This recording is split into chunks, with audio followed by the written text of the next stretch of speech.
Ava adjusted the crooked name tag on her apron for the 5th time that shift. The diner was half empty. Coffee was lukewarm. Tips were worse.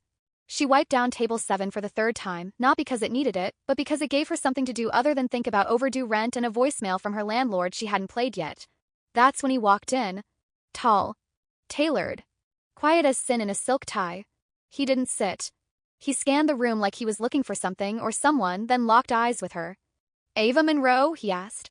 She blinked. "Have we met?" He pulled a business card from his coat and slid it onto the table. Grijsonhale. Investor. Millionaire. Kind of name that belonged on magazine covers, not diner booths. "I have a proposal," he said calmly. "And before you panic, no, it's not indecent." She narrowed her eyes. That's exactly what someone about to say something indecent would say. He cracked the faintest smile, almost amused. "I need someone to pose as my girlfriend. For a weekend wedding. Strictly business." Ava folded her arms. "Why me?" "Because I saw you act in a play 3 years ago. You were brilliant. And no one from my world would recognize you." She froze. That part of her life, the stage, the lights, it had felt like another lifetime. "What's the catch?" "No catch. Just pretend to like me. Smile. Dance. Follow a few scripts." He paused. "In return, $15,000. She laughed, but it came out bitter. "Is this a prank?" He reached into his coat again and handed her a check. Pre-written. Her name already on it. One half now. The rest after the weekend. Ava stared at it like it might combust in her hands. $15,000. 3 months of rent. A new headshot portfolio. A real second chance. She looked up at the stranger with perfect posture and zero charm. "And after the wedding?" His voice didn't waver. "We shake hands. You walk away. End of story." Ava didn't know then that he was wrong. It was only the beginning. The next morning, Ava stood in the lobby of the Hale Enterprises building, still half convinced she'd imagined the whole thing. But the check was real. Her bank account said so. So did the driver waiting for her with a sign that read, "A. Monroe Private Briefing." She was ushered into a glass conference room that looked more like a jewelry case than an office. Grayson was already there. Not a wrinkle on him. He slid a leather folder across the table. "These are the terms. Contractual agreement, companion role duration, Friday 12 p.m. Sunday 11:59 p.m. setting, my cousin's wedding. A vineyard estate. Napa Valley. Cover story, dating for 3 months. Met at a charity gala. Physical contact allowed, light touching, hand-holding, one dance. Kissing only if publicly demanded. No real emotional involvement. Post-event contact discouraged." Ava raised an eyebrow. "You wrote this like a lawyer who's afraid of being sued for falling in love." Grayson didn't laugh. "I've seen what happens when lines blur. I prefer them clean." She sat back, studying him. He wasn't rude. Just precise. Polished like marble and just as warm. "You've done this before, haven't you?" He looked at her without blinking. "I've had arrangements. This is just more formal." Ava flipped the folder closed. "And what's in it for you? Besides the obvious fake girlfriend benefits." He paused, and for the first time something flickered behind his calm. "My ex-fiancé will be there. So will half my board. I need to look stable." Ava nodded slowly. So this wasn't about romance.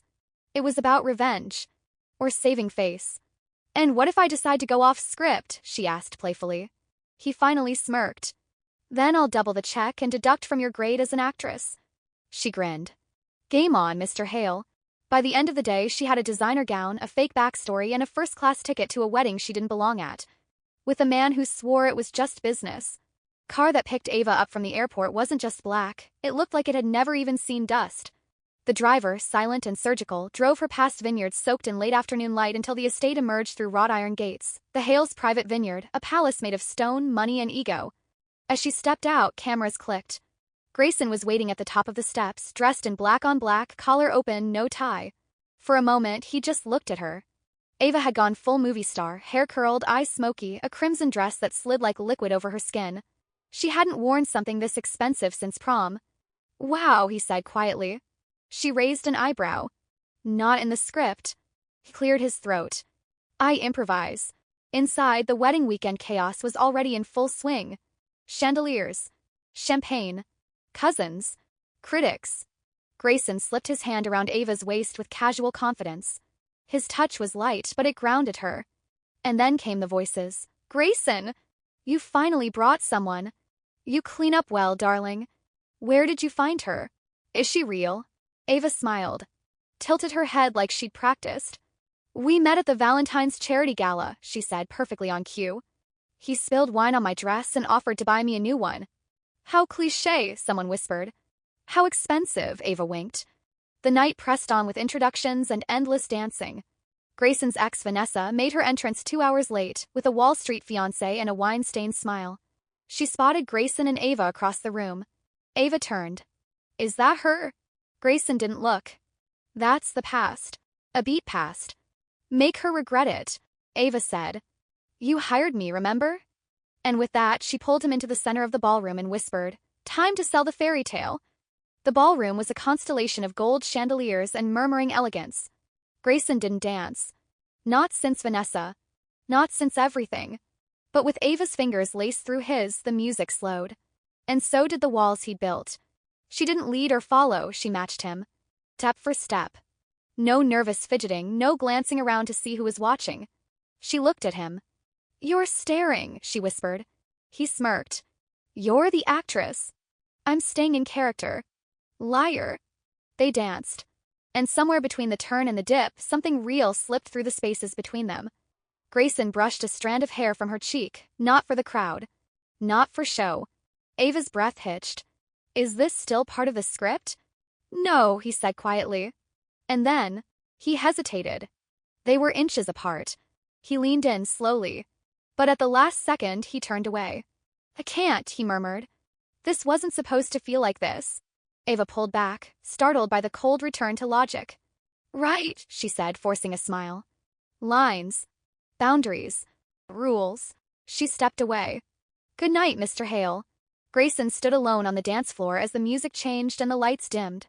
Everyone thought they'd seen the perfect couple. No one saw the fracture forming underneath.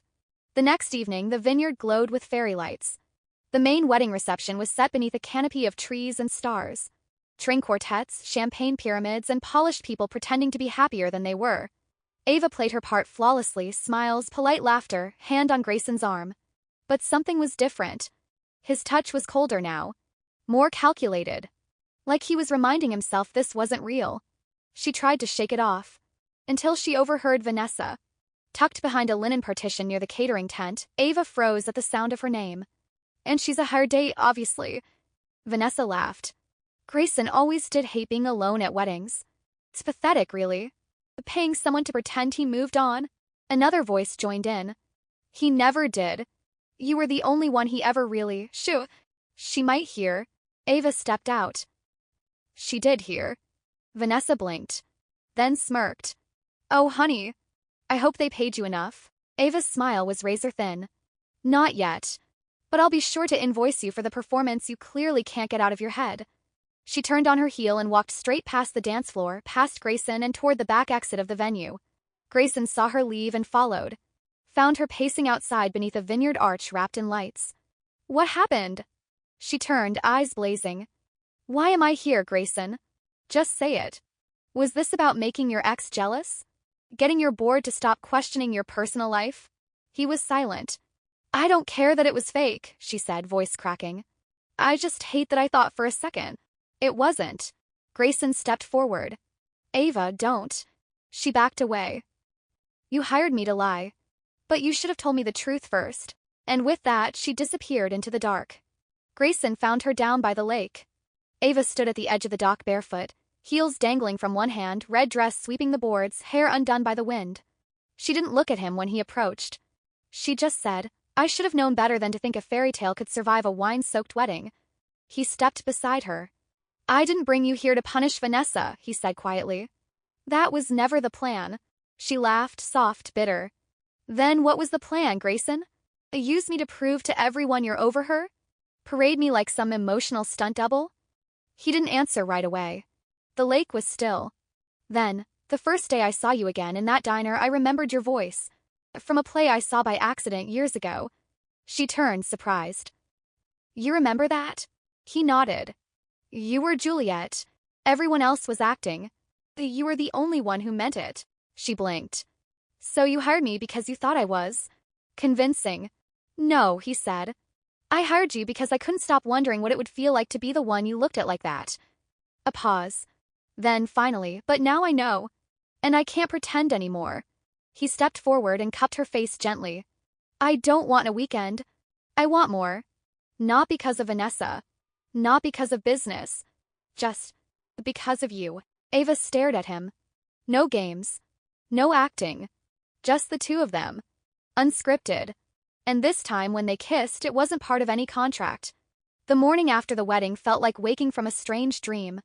Ava stood on the balcony of the guest suite, sipping coffee in one of Grayson's oversized shirts, sunlight warming her bare shoulders.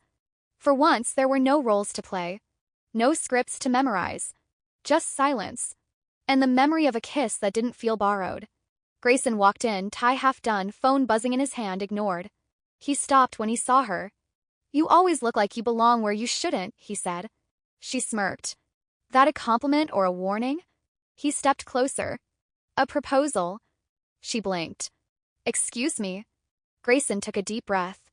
Stay. Not just today. Not just this weekend. Move in. Be with me. For real. Ava's heart stuttered. You're asking me to. What? Grade from fake girlfriend to full-time commitment? No more fake. No more time limits. No more contracts. He paused, then pulled something from his coat. A small box. It's not a ring, he added quickly. It's a key. To the house. To my life. Ava stared at it. For a second, fear pulsed through her like lightning. Too fast. Too big. Too real. She laughed nervously. What is this, a movie? No, Grayson said quietly. But if it were, I'd rewrite the ending. She didn't give an answer right away. But she didn't give the key back either. Ava moved in the next week. The first few days were surreal, late breakfasts, quiet evenings on the couch, takeout dinners eaten in bare feet. No scripts. No lines. Just stolen glances and the slow, terrifying realization that this was starting to feel like home. And that scared her more than any contract ever had. The media caught wind. Someone leaked photos from the wedding. Blogs swirled with headlines. Who is Grayson Hale's mystery girlfriend? Waitress turned wife? Inside Ava Monroe's Cinderella weekend. And worse. Sources say she was hired. The foundation gala 2 weeks later, Ava overheard it again. Board members. Whispers. She's not qualified. What does she want from him? She'll burn him down eventually. And then the worst, she caught Grayson alone with his CFO saying, I'll handle it. I'll make it right. Ava's chest clenched. Handle what? Make what right? Her stomach sank. She didn't wait for an explanation. Didn't ask. 'Cause part of her had been waiting for this the moment the fantasy broke. That night, she packed a small bag, left the key on the counter, and disappeared. By the time Grayson came home, the house was dark. And so was the place inside him where she used to be. Ava didn't leave a dramatic letter. No grand goodbye. Just a sticky note on the fridge in her familiar handwriting. Thanks for letting me pretend. I'm done pretending now. Grayson stared at it for a long time. Longer than he'd ever stared at a quarterly report, a signed contract, or a closing bell. He didn't call her. Didn't chase her. Not because he didn't want to, but because he thought he'd ruined it. Maybe she really did believe he was trying to make her disappear. But the truth was simpler. He hadn't said what mattered fast enough. Ava went back to what she knew, a small apartment, local community theater, part-time shifts at a bookstore. But everything felt different now. Every time she stepped on stage, the words felt hollow. Because they were written for someone else's story. And hers was still unfinished. 3 weeks passed.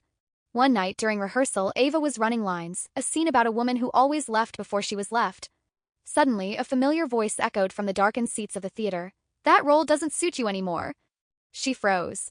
Stage lights blinded her, but she'd know that voice anywhere. Grayson. He walked down the aisle slowly, calm but certain. In his hand? Not a script. Not a contract. Just a bouquet of wildflowers and a new key. You walked away first, he said. Now I'm asking you to walk back. No pretend. No pressure. Just stay. Ava stood center stage. Spotlight on her. Audience of one. For the first time in her life, the lines didn't matter. Only her answer. She smiled. It's about time someone rewrote the ending. The next day, Ava moved back in. No fanfare. No headlines. No cameras this time. Just 2 toothbrushes in one bathroom. 2 coffee mugs. 1 key hers. Grayson didn't give her speeches or promises wrapped in poetry. He just showed up again and again like she was no longer something he was trying to win, but something he refused to lose.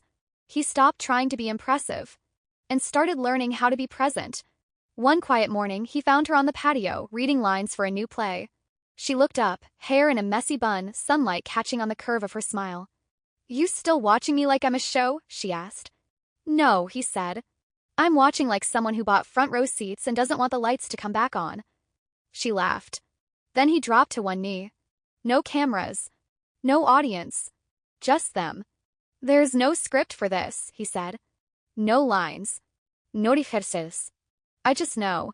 I never want to let you go again." He opened a ring box. "Be mine. For real. Forever." Ava didn't blink. Didn't pause. She whispered the only line that mattered. Yes. Palag at their wedding, the real one, there were no contracts. No pretending. Just vows Ava wrote herself. "You hire me to act like I loved you. But you never realized you were never the one performing. I just finally found someone worth becoming myself for."